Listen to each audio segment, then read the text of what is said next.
മാസപ്പടി കേസിൽ ചോദ്യം ചെയ്യലിന് പിന്നാലെ വീണ ടിയുടെ ലോക്കർ പരിശോധിച്ച് എൻഫോഴ്സ്മെന്റ് ഡയറക്ടറേറ്റ്. തിരുവനന്തപുരം HDFC ബാങ്കിലെ ലോക്കറാണ് വീണയുടെ സാന്നിധ്യത്തിൽ ED ഉദ്യോഗസ്ഥർ പരിശോധിച്ചത്. ചോദ്യം ചെയ്യലിൽ വീണ ടി നൽകിയ മറുപടികളിൽ പൊരുത്തക്കേടുണ്ടെന്നാണ് EDയുടെ വിലയിരുത്തൽ.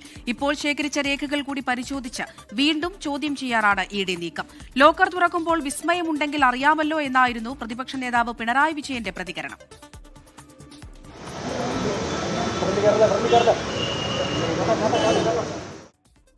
കൊച്ചിയിലെ ഓഫീസിൽ 9 മണിക്കൂറോളം നീണ്ടുനിന്ന ചോദ്യം ചെയ്യലിൽ എഴുതി നൽകിയ മറുപടികളാണ് വീണ നൽകിയത്. തിരുവനന്തപുരം MG റോഡിൽ ആയുർവേദ കോളേജ് ജംഗ്ഷനിൽ പ്രവർത്തിക്കുന്ന HDFC ബാങ്കിലാണ് സ്വർണത്തിനുൾപ്പെടെ ലോക്കർ സൗകര്യങ്ങൾ ഉപയോഗിച്ചിട്ടുള്ളതെന്ന് വീണ മൊഴി നൽകിയിരുന്നു. ഇതിന്റെ അടിസ്ഥാനത്തിലാണ് ലോക്കർ തുറന്നു പരിശോധിച്ചത്.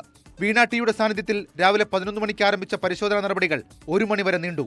ബാങ്ക് ഇടപാടുകളുടെ വിവരങ്ങളും ലോക്കർ വിവരങ്ങളും ED ശേഖരിച്ചിട്ടുണ്ട്. ബേക്കറി ജംഗ്ഷനിലെ വീട്ടിൽ നടന്ന റെയ്ഡുമായി ബന്ധപ്പെട്ട് അക്രമ സംഭവങ്ങൾ ഉണ്ടായതിനാൽ കൂടുതൽ കേന്ദ്ര സേനാംഗങ്ങളെ വിന്യസിച്ചായിരുന്നു പരിശോധന. SFIOയിൽ നിന്നും അനുബന്ധ രേഖകൾ കൂടി ശേഖരിച്ച് ബാങ്ക് വിവരങ്ങളും പരിശോധിച്ച് വീണയെ വീണ്ടും ചോദ്യം ചെയ്യാനാണ് ED നീക്കം.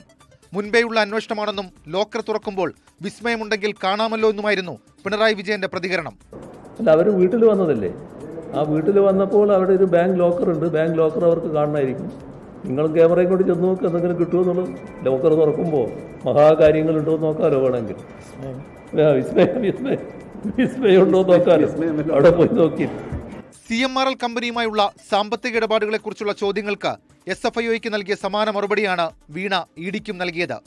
IT സേവനങ്ങളെക്കുറിച്ച് CMRL പ്രതിനിധികളുമായി നേരിട്ടായിരുന്നു ചർച്ചകളെന്നും രേഖകൾ സൂക്ഷിച്ചിട്ടില്ലെന്നുമായിരുന്നു മറുപടി. 24 തിരുവനന്തപുരം.